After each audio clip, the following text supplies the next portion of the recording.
Les abonnés, bonjour, vous allez bien? Vous allez bien dans le Nzambe. Vous allez bien dans le Kasiko. Non, tout le monde va fouler.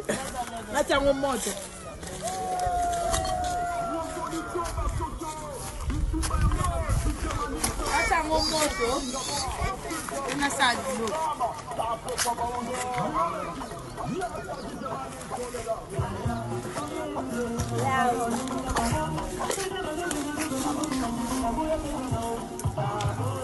Mes abonnés, j'espère que vous allez bien.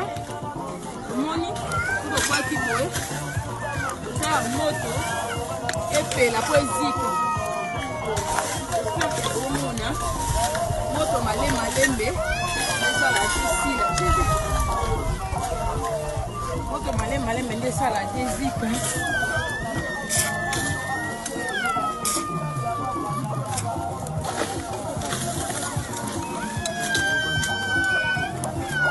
J'espère que nous avons mon tu as la moto, tu as